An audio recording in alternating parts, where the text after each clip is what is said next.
disclaimer and a trigger warning. I didn't read this before I started to film, so next part I will read before I film, just so I can give a warning if needed.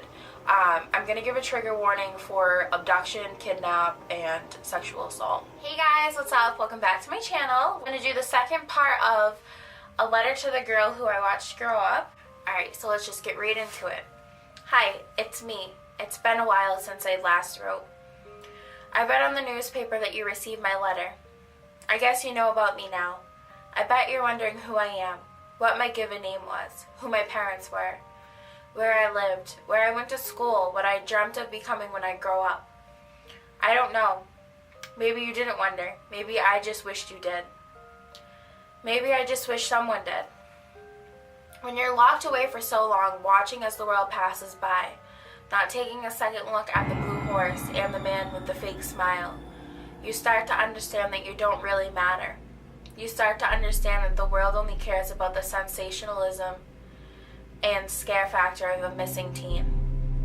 They don't really care about the face in the missing poster. And that's when you begin to float. You float when he talks to you. You float when he beats you. You float when he enters you. You float far above it all. I read a long time ago that when you go through a near-death experience, many patients claim to hover above their bodies, watching as doctors and nurses work to save them. They floated. Apparently, this is a mechanism of the brain when it is going through extreme trauma. The event is so inconceivable to the brain that it begins to react in bizarre ways. It becomes detached, or at least pretends to, so that the patient feels safe.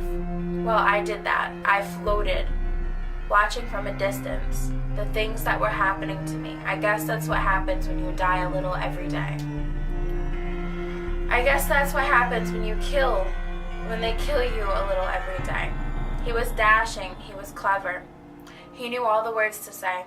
In one single second our paths crossed and he changed my life forever. I can still clearly see the second in slow motion.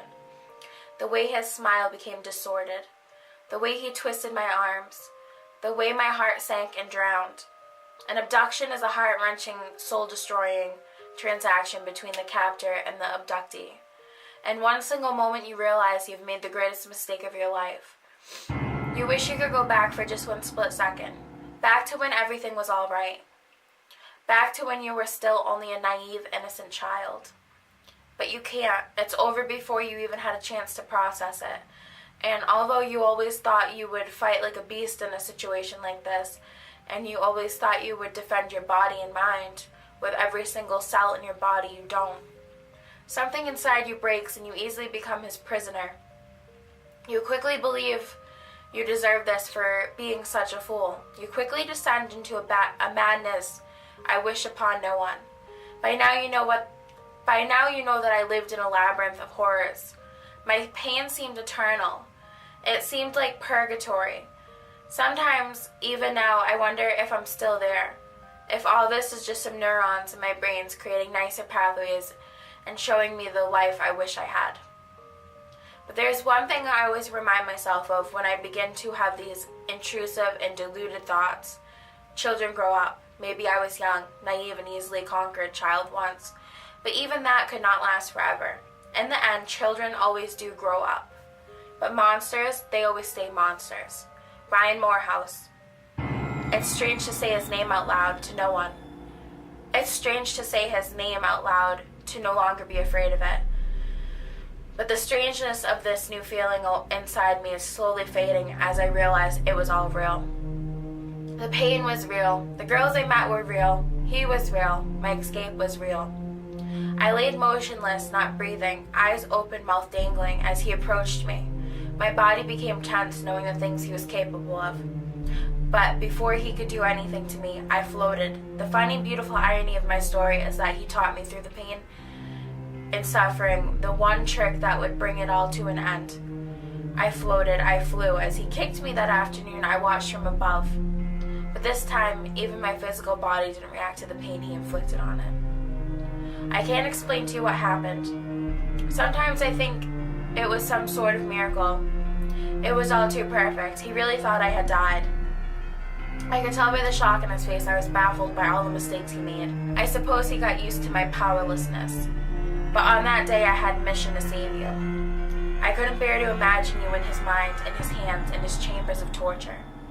As he dropped down to check my pulse, I knew it. I knew it was over for him.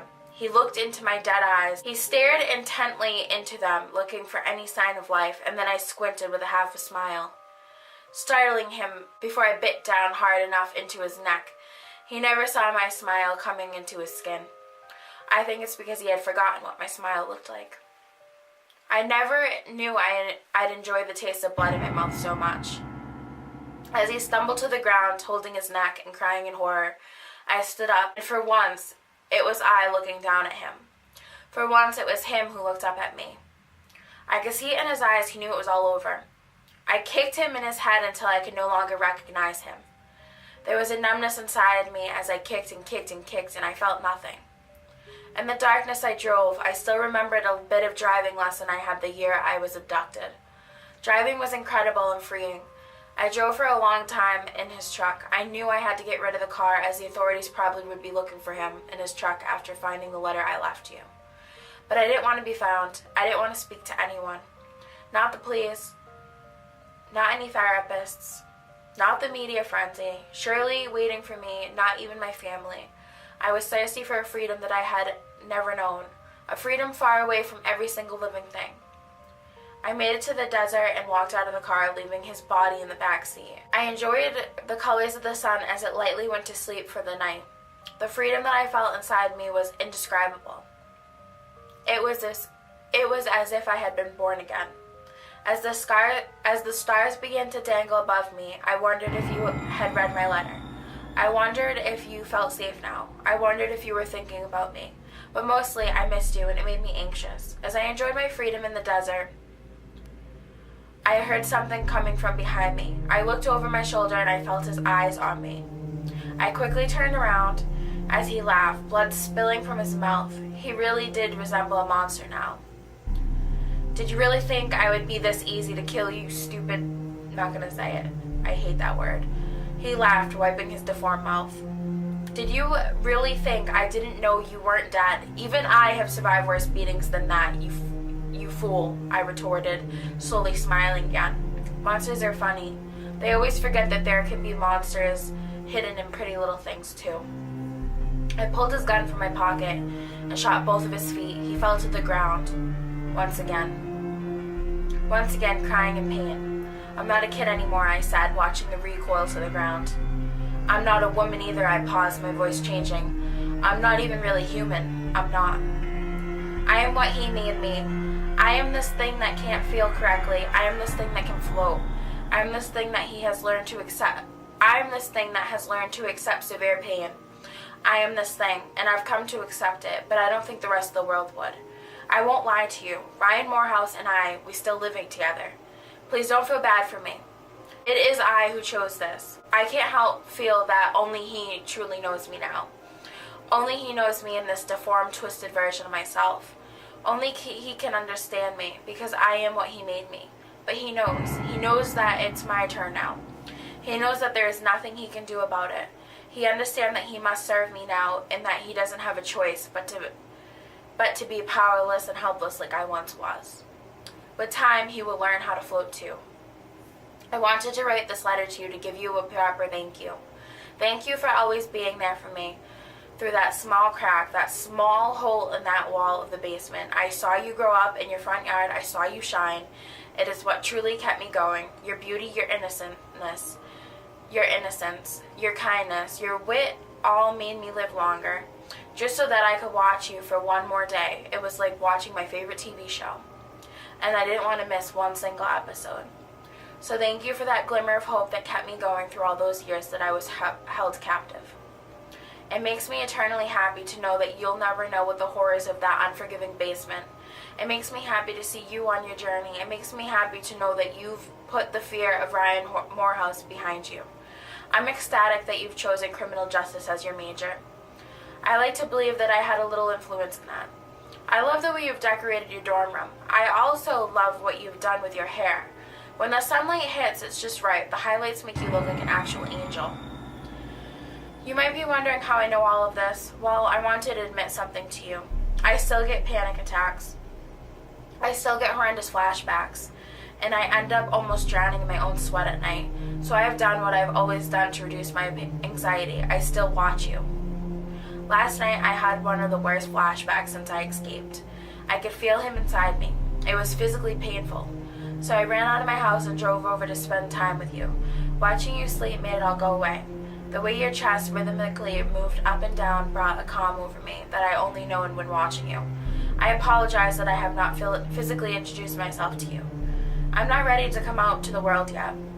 I still have some things to do with Ryan Morehouse before I could reveal myself. But do know, one day, as all monsters do, Ryan Morehouse will expire from this world, and perhaps only then will I be truly free. Free to come and introduce myself to you. And maybe then we can be real friends. Maybe then you can accept me for who I am. In the meantime, thank you for the help in my time of need. I'll see you soon. With all my heart, the girl who watched from afar. 6 months ago, we received a letter. It was a bittersweet moment. We rejoiced as we realized our daughter was safe from a horrific man. But we were saddened to find out that we had lived in front of this house where so many young girls had been captive and murdered. Most of all, we prayed that we could find the anonymous girl who left us this letter. Although we received many messages asking us for an update, we were asked by the detectives and agents not to share information as the investigation was active and ongoing. Normally, I would respect the wishes of the law enforcement. However, I find myself in a difficult position. I truly believe the public should know about the dangers that hide behind pretty little houses and pretty little neighborhoods. It is nauseating and petrifying. This is why I've chosen to share this all. The first time we received a letter from the victim, we were thankful for the writer for the girl. But the second letter has left us shocked and frightened. Once again, we are left with the unknowns. The unknown of whether our daughter is now being followed by a stranger, the unknown of the mental state of the stranger, and the unknown identity of the girl who watched our daughter grow up. And that is the second part. This is crazy, man. I feel so, like, I wish that she would come to the girl, like, she would introduce herself. Now they got, like, the possibility in their head that she could mentally, like, she's mentally unstable and she could hurt this girl that she's been watching. The story, I'm telling you, keeps getting crazier and crazier, and there is a part 3 already up. I haven't read this part, so this was my first time reading it, and I was reading it to you guys, so I'm gonna have to put a little warning that there was a trigger warning. Yeah, so there's a third part to this story. Hopefully she introduces herself and puts everybody at ease, and I can't believe that this guy is still alive and she's got the power over him now. That's crazy. So thank you guys for watching. I'll be back with part 3 in a couple more days, and please enjoy Vlogmas, and I will see you guys soon. Bye!